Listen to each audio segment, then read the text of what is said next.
Hey everyone. So, a lot of you reached out wanting us to take a closer look at what happened at Abundant Life Christian School in Madison, Wisconsin.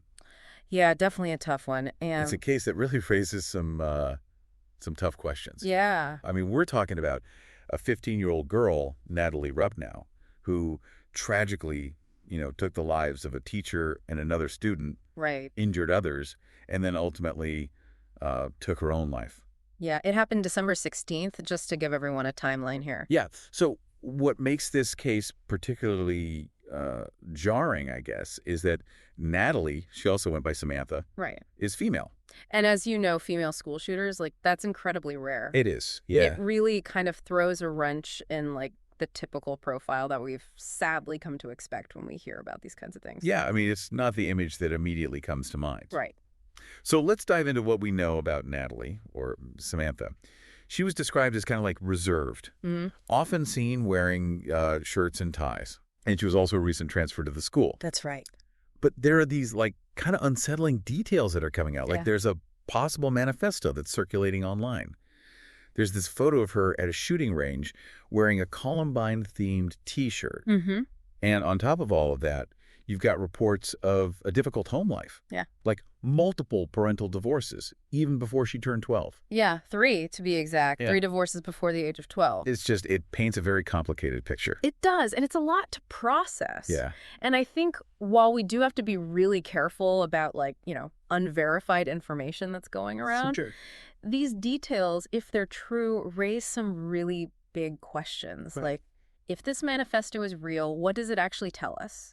Is it filled with that typical, anger, the resentment that we tend to see? Mhm. Is there some kind of ideology we can point to like we see in other cases? Or is there something different here? Something specific maybe to her experience as a young woman? That's a really good point. Something we really have to consider. And this potential exposure to extremist ideology Right. through things like that Columbine T-shirt Yeah.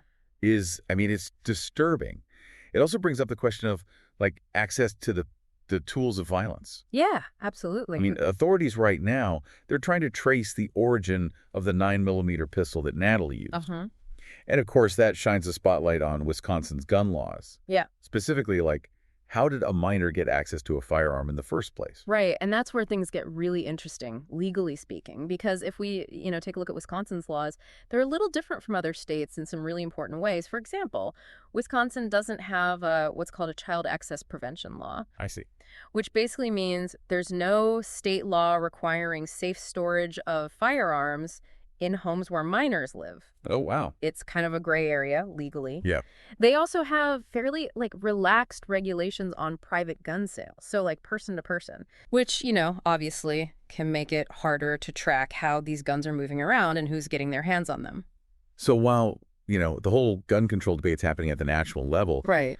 this really emphasizes how specific laws, or a lack of laws, at the state level Yeah, absolutely. could play a role. Yeah, I mean, it really begs the question, could any of these legal kind of, I guess you could call them loopholes, have been addressed, in a way that would have prevented this? It's tough. There are strong arguments on both sides, but this case definitely brings it to the forefront. It does. And it's not just the legal side of things. Right. I mean, this event, it's reignited the conversation about mental health resources for young people, Absolutely. especially for those, maybe struggling in silence. I mean, is there enough support out there to even identify and help these individuals? Yeah. Especially, if they're exhibiting warning signs that don't fit that kind of stereotypical profile that we think of. Right, right. And what I find so fascinating about this whole thing is how these individual psychological factors, like what's going on in someone's head, intersect with societal pressures, influences, and then, of course, access to, lethal means. Really? It's this complex interplay. It's a tragic reminder that we really need to understand the pressures that young women in particular are facing today, Yeah. and how that might, in very, very extreme cases, manifest in something like this.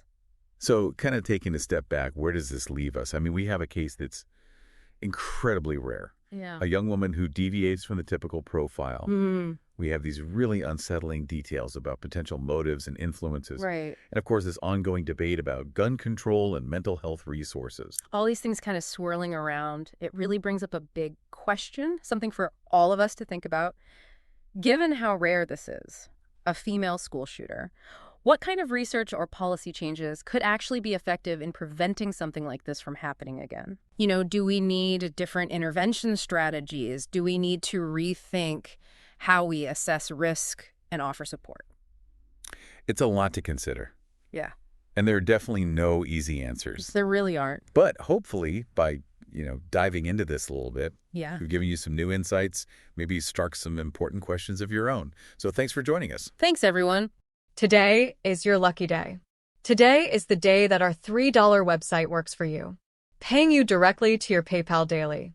Imagine $3 ongoing continuous payments to your PayPal account.